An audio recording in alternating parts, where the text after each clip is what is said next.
Hey everybody, Scout Crafty here again, midweek Wednesday. Hope you're doing well. We got a heck of a show planned for you today, but the first I wanted to start off with just talking real quick about the lamp that we just finished a couple episodes on.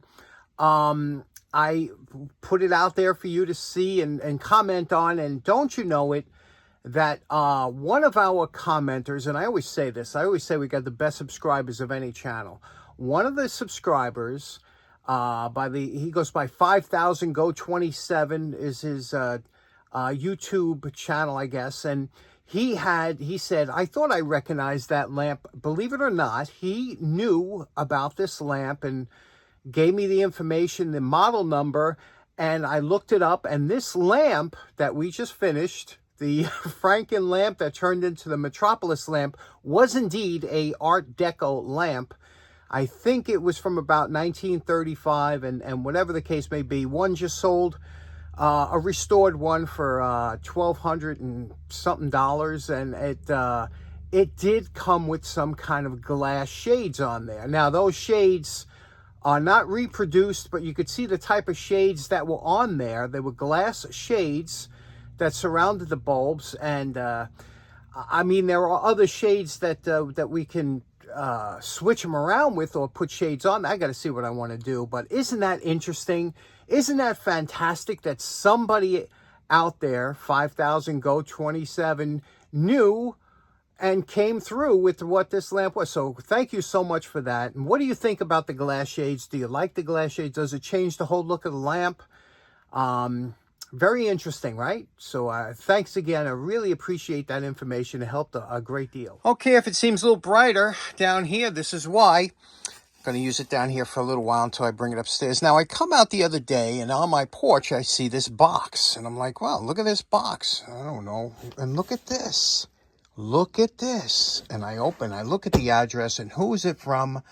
My good buddy, Frank Pollacia. Now, you might remember Frank from sending this wonderful catalog from the Minneapolis Iron Store Company. This is like a 1920s catalog that he sent over. I keep this upstairs. I can't tell you how many times I glanced through this book. It's just such a fantastic book because there are so many different items in here. Because it's from the 20s, and that you don't see in the later catalogs, and a lot of things that that we do here, the collectibles and restorations and all this stuff that you find in here, different types. Look at the batteries back then, they were all big batteries and tubes, everything that's in here. I just love this catalog so much. So Frank sent this over, and I wrote him an email. I said, what's up with this, Frank? This is a brand new ultrasonic cleaner, and he said, he uses it, what he does, and he actually went through one of them, didn't, I guess, crapped out on him, so to speak, and he sent it back, and they sent him another one, and then another. He might have gotten two, and he got an extra one, so he sent it over. He thought that it would be great for the channel to introduce these, and I said, fantastic, let's do it.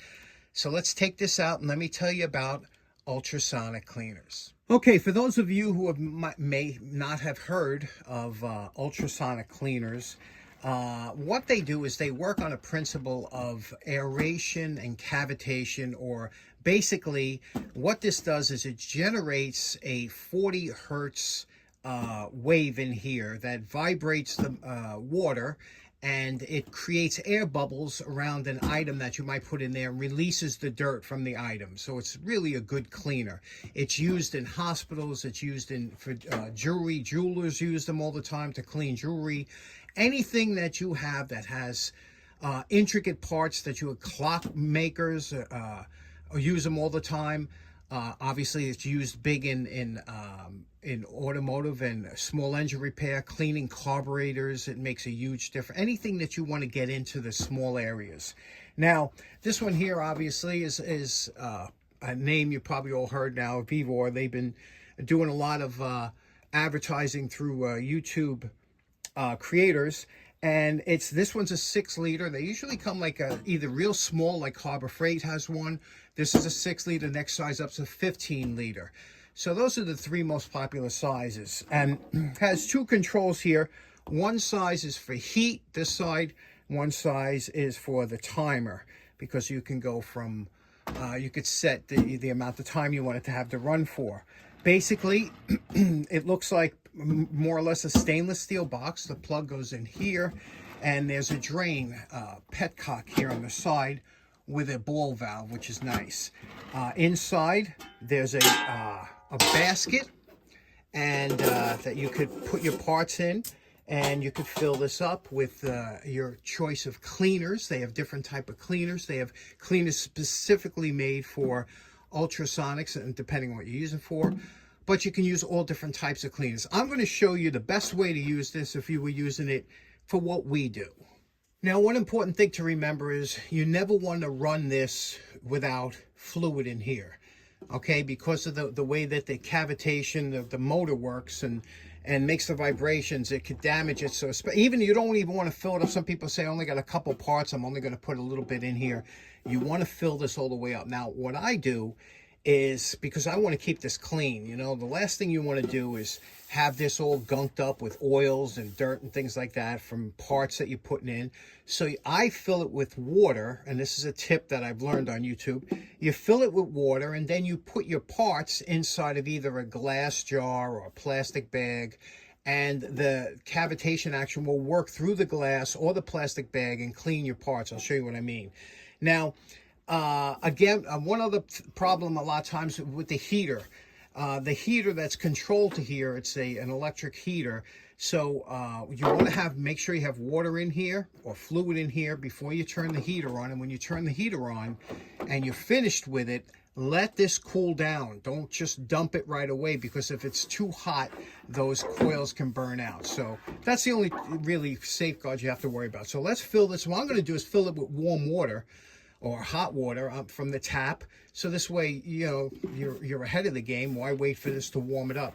So I'm going to fill this up with hot water up to about here, this line here, and then we're going to put our parts, and I'll show you how to immerse the parts without getting this dirty. Now, for those of you that wonder, what would you use this for? Now, for me, something like spark plugs, this is a great cleaner for spark plugs, for getting inside and around the porcelain and whatnot. It will not remove rust, okay? Ultrasonic cleaners, again, they vibrate with the aeration and cavitation. It's not really an abrasive. If you want to remove rust, you can use evaporust. Now, we all know evaporust works better when it's warm. So if you heat this up and you put the evaporust in the jar and then put something in here, it'll work much quicker, and the cavitation action will work much better in like half the time. However, this machine by itself is really not a rust remover. It's more of a degreaser, oil and dirt remover. Here's some more. A lot of people use sockets. You see the inside of the socket's terrible. And for some of these deep sockets or something, it's very hard to get in there, you know, unless you have a brush or something. Here, you throw this in with the solvent, and it cleans it really well. The thing is that whatever solvent you're going to clean, like for a socket like this, you want a degreaser that'll clean out the grease. So that's the solvent that you put into your jar, put the sockets in, and put it in. If you have something that's just dirty, you might want to use a soap as a solvent. It all depends on what you're using. If you have something that's rusty, you'll use evaporust, or vinegar or something. Actually, if you have something that's really greasy, Steve's from Steve's Engine Salon, or Saloon, he says, he swears by gasoline. He says gasoline is the best cleaner he found to put into a small container, put your parts in, and dip it in. So let me show you how this works. Okay, now to demonstrate how this works, first of all, I don't have anything there. I'm just going to turn on so you can hear what it sounds like here. First, I'm going to hit the power switch in the back. Let me find it. Here we go. Now it's on. You can see we have the indicators here. It's set for time, temperature, whatever. We're going to hit, that's how you raise the temperature. Over here, how many minutes? We're going to drop this down.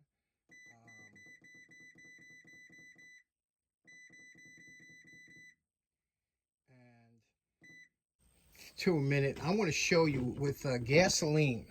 Now, again, this is something I saw in Steve's Engines. This is some gas I pulled out of my old motorcycle, and it's probably bad gas. I'm going to show you with just a few seconds in here what it looks like. First thing we're going to do is we're going to put in that nasty socket.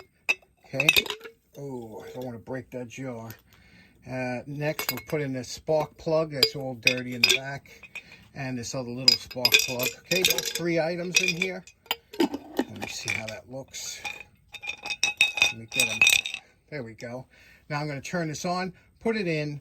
Let me turn on.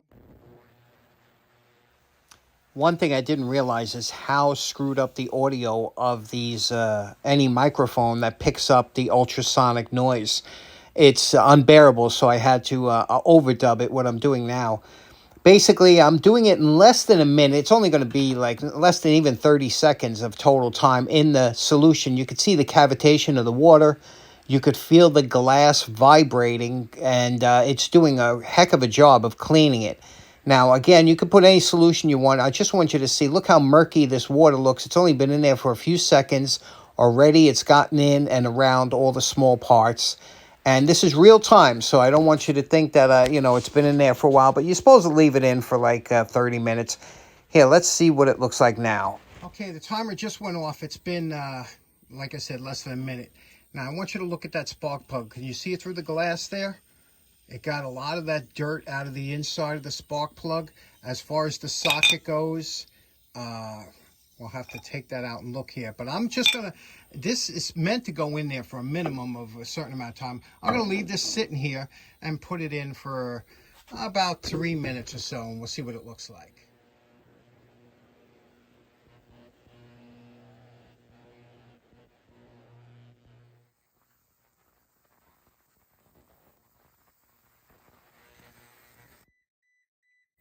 Okay, the automatic timer works. You can see what this looks like. Let's take it out and see what it looks like. That was 3 minutes. Okay, that was 3 minutes. You could see it. It took all the grease off the sides. Now, I didn't wipe it or anything. I'm going to use a paper towel to wipe the inside to see if this comes off any, if it loosened it up. There you can see at the bottom here, but you can see it took all the grease off the sides and everything. But again, it won't remove the rust, but it's perfectly clean now. Let's see what the spark plugs look like. Okay, here are the spark plugs. You can see what a beautiful job it did on the porcelain and the top of the plug. Again, it will not get rid of rust, unless you put like a rust dissolver in there. And you can see the inside, how nice it cleaned here. See how nice it cleaned around the inside of the plug? So this is useful in so many things. Again, if you had a clock or something. Let's try one more thing. Here's my wire stripper. It got, it's greasy and dirty. It's kind of in there, and I've had this for a while. It works really good. But what I'm going to do is I'm going to put it in this bag. Okay, I'm going to put it in this bag with a little simple green. A lot of people use that. Maybe a little soap and some warm water, and we'll stick it in, see what happens. Okay, we put it in here, a little simple green, a little warm water. I'm going to put it into here. Okay, we got it kind of filled up there, and we're going to put it on.